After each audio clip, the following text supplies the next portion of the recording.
네, 안녕하세요. 이 방송은 한미정신건강협회와 TKC가 함께하는 정신건강 캠페인입니다. 저는 오늘 진행을 맡은 한미정신건강협회 부회장 신은경이라고 합니다. 저희 한미정신건강협회는 정신건강, 행동건강 및 특수교육 분야 부분에서 활동하고 계시는 한인 전문가들의 자발적인 참여로 운행되고 있는 비영리 단체입니다.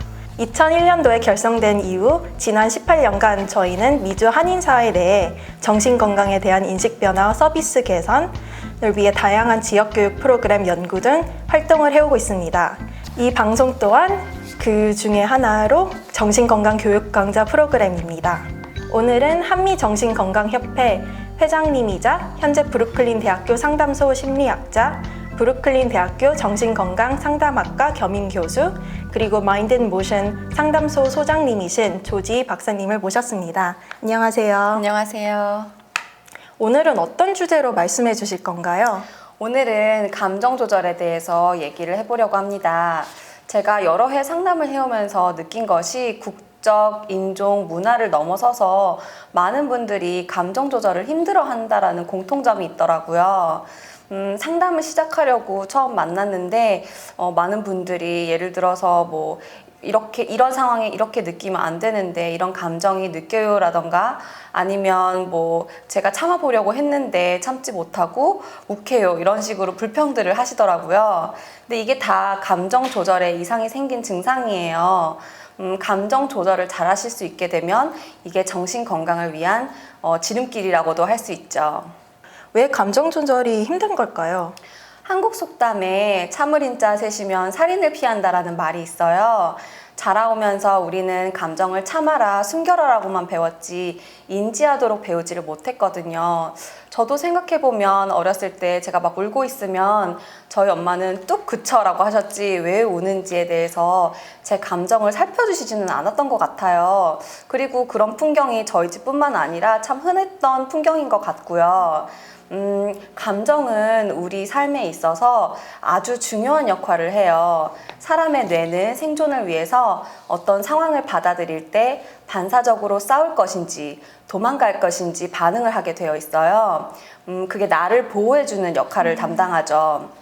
하지만 대부분의 사람들은 감정이 느껴지자마자 그게 불편해지고 이걸 참아야 하고 또 참아야 하니까 그 감정을 빨리 없애려고 충동적인 행동이나 반응을 하기 십상이에요. 이와 같이 감정적이 되는 과정은 습관화가 되어 있기 때문에 앞서 말한 감정 조절을 하려면 힘들 수밖에 없죠. 그래서 감정적이다라는 표현이 부정적으로 많이 쓰이는 것 같아요.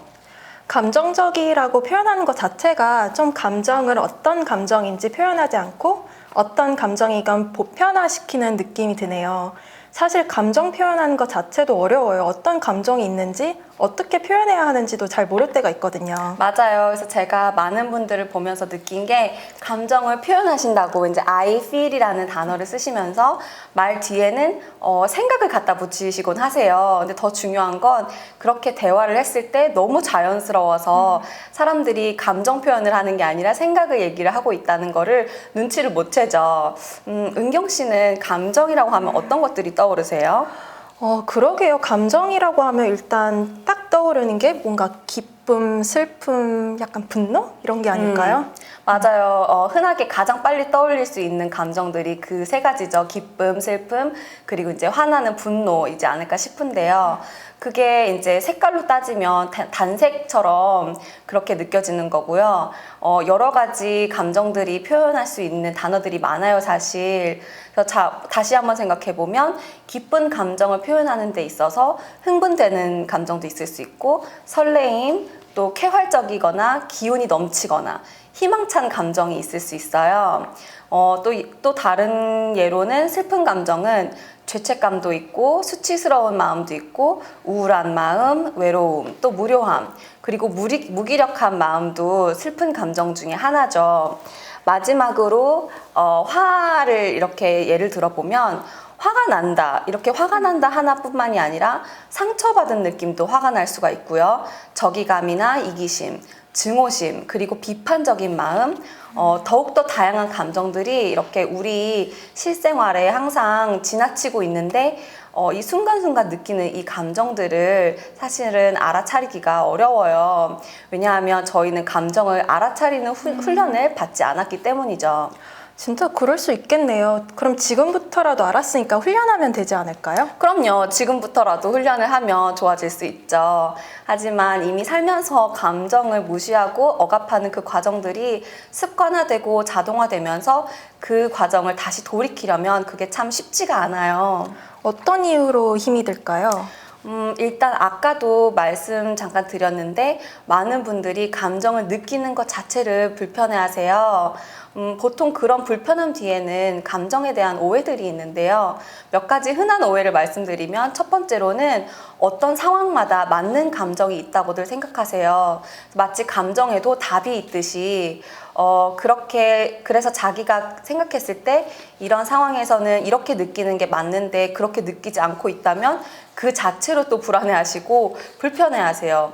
예를 들어서 최근에 제가 상담하신 분 중 한 분이 부모님 중 한 분이 돌아가셨어요. 근데 그러고 나서 일주일 있다가 저를 이제 상담을 오셨는데 아무 느낌이 없으시대요. 슬퍼서 막 눈물이 나와야 되는데 그렇지 않다면서 자기가 무슨 문제가 있는 것 마냥 거기에서 죄책감을 느끼시더라고요. 근데 한편으로는 이렇게 감정이 마비가 되는 것도 애도하는 감정 중에 하나거든요. 그래서 어떤 감정을 느끼는 데 있어서 맞고 틀리는 건 없어요. 그 순간에 느끼고 있는 그 감정에 충실하시면 돼요. 안타깝게도 이 사회 자체가 감정을 소중히 생각하지 않고 억누르고 피하려고만 하다 보니까 이제 힘든 일이나 슬픈 일이 있어서 주위에 얘기를 하고 싶어도 쉽지 않은 경우도 많은 것 같아요. 내가 표현하는 것만 힘든 줄 알았는데 사실은 힘들게 표현했더니 그걸 들어주는 사람도 그 감정을 함께하기가 버겁고 또 어떻게 해줘야 될지 몰라서 같이 피하려다 보니까 또 다른 오해를 낳기도 하죠. 그래서 들어주는 사람들의 경우 친구의 힘든 감정을 빨리 끝내주고 싶어서 뭐 조언을 한다거나 아니면 힘내라고 한다거나 아니면 뭐 여러 가지 의미 없는 말들을 하고 대화를 빨리 끝내려고 하죠. 그럼 또 이제 감정을 표현을 했던 친구의 경우는 내가 친구에게 짐이 된 것 같아서 또 자책을 하게 되고요. 이런 악순환이 반복되다 보니까 감정을 느끼고 표현하는 게 내가 감정적으로 성숙하지 못해서 또는 나약해서라고 생각하세요. 상담하면서 이제 속에 쌓여있던 응어리들이 표출될 때 많은 분들이 눈물을 흘리시거든요. 그런데 그 과정에서 그분들이 제게 사과를 하세요. 울어서 미안하다고. 근데 생각해보세요. 내가 감정을 느낄 수 있고 눈물이 나는 게 왜 사과할 일이에요? 기뻐해야 할 일이지. 맞아요. 감정이라는 게 참 생각보다 복잡한 것 같아요.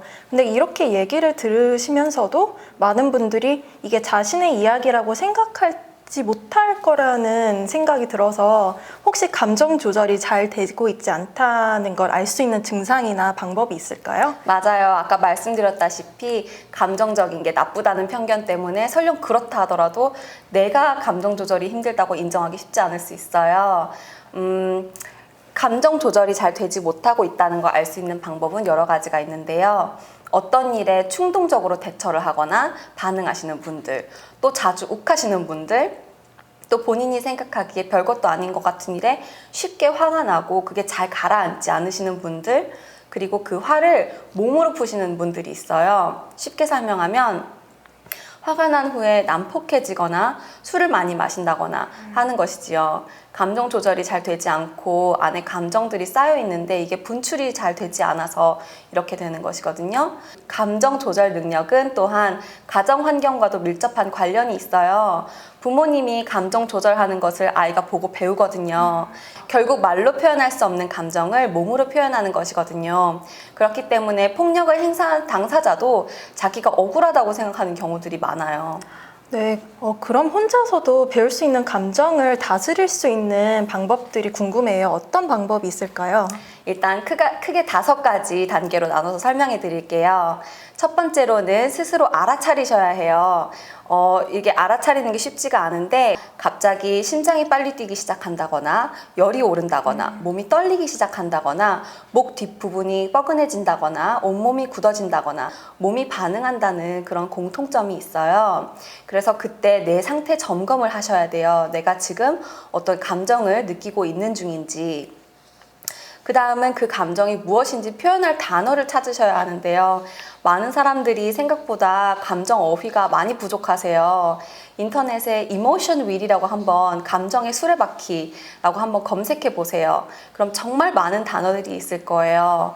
아이들 같은 경우는 얼굴 표정이 그려져 있는 종이를 보여주고 어떤 감정을 지금 느끼고 있는지 자기가 손가락으로 짚게 하는 방법도 있고요. 어른들은 그 감정의 수레바퀴를 보고 그 안에 쓰여져 있는 단어를 보고 배워나가면 되죠. 그러고 난 다음에는 내가 현재 느끼고 있는 감정을 수용해 주세요. 그리고 그 감정이 옳고 그른지 판단하시지 말고 궁금해해 주세요. 왜 지금 그런 감정을 느끼고 있는 것인지, 도대체 어디서부터 무엇 때문에 시작이 된 것인지. 네 번째로는 내 상태를 이제 파악해 주세요. 얼마나 강하게 내가 그 감정을 느끼고 있는지, 내 숨소리가 어떤지, 현재 몸이 내가 어떻게 반응하고 있는지를 파악하셔야 됩니다. 마지막으로는 어떤 생각이든 떠오르는 생각들을 막지 말고 내버려 두세요. 내 생각을 내가 판단하지 말고 있는 그대로 어떤 생각이 떠오르던 그렇구나 하고 존중해 주세요. 그리고 천천히 깊게 숨을 쉬어 주세요. 이 모든 스텝들을 강하게 지금 감정적으로 반응하고 있는 상태에서 하려고 하면 쉽지가 않아요. 어떤 일을 겪으신 후에 이제 상담에 오시게 되면 천천히 그 상황을 저 5가지 단계로 나누어서 과정을 함께 짚어나가죠. 이 단계를 꾸준히 반복하시다 보면 언젠가는 감정이 격해지는 상황에 반사적이나 충동적인 반응이 아니라 올바른 후회 없는 대응을 하실 수가 있게 됩니다. 그렇겠네요. 좋은 말씀 감사합니다. 오늘 감정 조절에 대해서 배워봤는데 다음 주 또 더 유익한 정보로 돌아오도록 하겠습니다. 감사합니다. 감사합니다.